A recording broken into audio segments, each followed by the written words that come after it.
All right, today I want to talk about takeaways from Lincoln Riley's press conference ahead of their trip to Kansas, and all that's coming up after the bumper. What do you mean you don't subscribe to my son's YouTube channel? Mama, no! Just snap the damn ball, RJ. What's up, kinfolk? It's RJ Young. I am not on a step mill. Consider hitting the like and subscribe button because I upload a video every single day. So it's OU related, college football related, sports related. We have a good time, and today I want to talk about Lincoln Riley's, well, the things I thought were important about what Lincoln Riley had to say at his press conference. It's a half hour. This segment has been like 17 minutes. I want to see if I can keep this down to 10 minutes because instead of just recapping the whole thing, let's just get to the meat, all right? And the first thing that I wanted to actually talk about was the offensive line. For many of you, you saw Bray Walker get his first start at right guard because Adrian Ely was out. Riley mentioned that Ely is day to day and week to week, and we'll see about getting back for Kansas. I don't expect him to see against Kansas. I expect to see Bray Walker at right guard, Tyrese Robinson at right tackle, Creed at center, and then Marquise Hayes and Swinson. I thought it was interesting that he pointed out that Eric Swinson had one of his better games. I know that dude has been catching most of the static for guys on the offensive line, not named RJ Proctor. But you understand why that is, and you understand that they have a standard that they want to reach on the offensive line, and all things considered, they've been really good. They rushed for at least 200 yards in every single game. They've been outstanding running the ball. They've been outstanding in pass protection. They're just not as good as they want to be, and the statistics don't always bear out what he sees, and I actually want to get to that in a little bit because that was an interesting thing that Riley had to say and or talk about. Didn't like the defensive line play. I thought the defensive line play was great with Neville Gallimore in the middle, but I could see what he would say about, hey, this is not necessarily what we've been playing like, and we need to be playing better than this. They get into the meat of their Big 12 conference play schedule. He was superlative, or gave superlatives, to Jeremiah Hall and Kenneth Murray. Both of those guys had outstanding games against Tech, and I thought it was interesting that he continues to point out that most of these positions, if not all these positions, are always up for grabs. You have starters, you have guys you trust a little bit more than you trust other guys, but in particular with Jeremiah Hall and Braden Willis, he says that battle has been going on. It will continue to go on. We'll see how it shakes out, but he did commend Jeremiah Hall on his ability, and he had a really big 4th and 11 conversion that he took a pass, 23 yards, made some people miss, broke a couple tackles. He looked really good in the game, and this is saying a lot for a guy that we didn't know whether or not he was even going to be here this year because he just hadn't panned out since Dimitri Flowers left. In fact, Carson Meyer usurped him as the starting fullback last year, and Carson has since proved that he's really good. He made the Atlanta practice squad, I do believe, practice squad at Atlanta or 53-man roster, and know that he got signed. And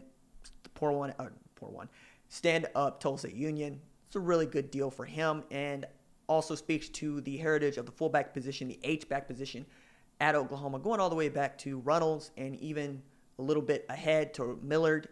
You really like that guy. It allows you to do a lot of different things in the offense. You can add an extra gap on the offensive line. You can trust that guy to catch passes out of the backfield. He can even run the ball for you. It's an important position, and it doesn't get enough publicity, but I'm glad that Jeremiah Hall got an opportunity to talk in front of the podium, and Riley was able to answer some questions about how good he's been. Redshirt rule, right? They play 4 games, and according to the redshirt rule, you can play 4 games before you have to choose to redshirt or not. Riley says there's only about 2 or 3 guys that they're kind of iffy on. They know everybody else that they know are going to play. They know everybody else they know they're going to sit. And he wasn't willing to tell us exactly who those people are. And I understand strategically you don't want to give your opponent any more ammo, but, I mean, they're true freshmen and you know what you know. And I think you got a good sense of who those guys are, right? I think all of the wide receivers are going to play. Theo Weiss, Jaden Hazelwood, Trajan Bridges, and even Austin Stogner. I think you're going to see David Ugwebu getting out there. I think you're going to see Marcus Stripling, and we can continue to go. But guys ought to be interested to see how this works because we haven't seen a whole lot of them, or guys like Marcus Hicks, for instance, guys like Corey Roberson. I would be interested to see what this means for them going forward, particularly at places where you feel good about your depth. I think Jaden Davis is definitely going to continue to play. He's been your 3rd best corner, if not your 2nd best corner, depending on what part of the game you're playing in. And I thought one of the most important things that he spoke about was he asked, hey, California Governor Gavin Newsom just signed a bill that would make law in 2023 that college and universities have to pay athletes for their name, likeness, and image, and what that's going to mean for California universities, what that's going to mean for the country. And I thought he was eloquent. I thought that he was neutral. I thought that he was politically correct. And I thought he didn't really want to hedge except to say what I think we all believe, right? Which is, this is a really cool thing, and I hope we don't screw it up, right?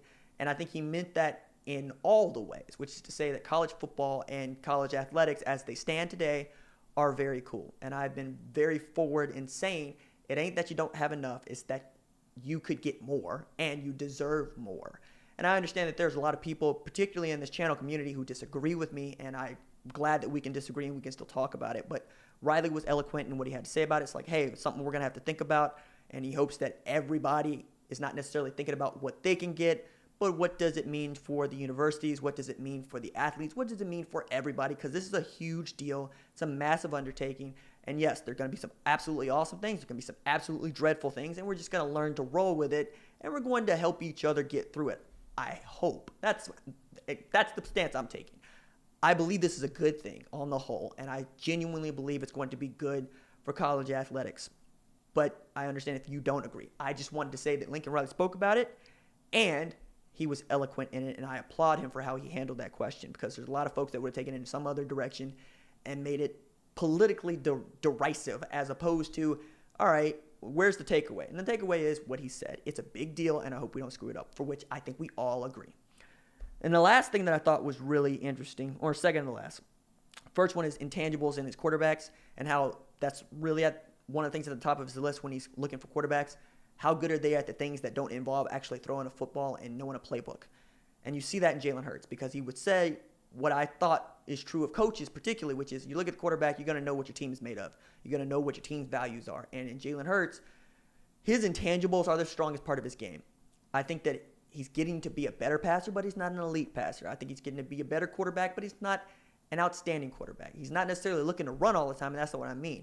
He's a little behind on his throws, and he's not always on time. He holds the ball just a little too long sometimes. But if you're talking about a leader, if you're talking about the guy that you want your team to be led by, it's Jalen Hurts, right? And you've been really good at pointing that out in the comments, and Riley has been really good about pointing that out in Hurts' game. He's also saying there's a lot of stuff we got to work on and get better, and I think he's speaking to things that I'm just being much more clear about as opposed to nebulous. But we all agree that Jalen Hurts is one hell of a man, and he is an outstanding leader, and Oklahoma is lucky to have him at quarterback in that capacity. Last thing was, he was asked about, have you had any actions with Les Miles, and what do you think? He says, the question was to the effect of, have you ever eaten any grass like he's eaten grass? And Riley said, there's a lot of things that he's done that I haven't done. And he chuckled, and the media chuckled with him. But he got to spend some time with him at the coaches' meetings, and he came away thinking, hey, I like this guy. He's got a different way of thinking. He's got a different way of going about how he wants to do life, let alone coaching.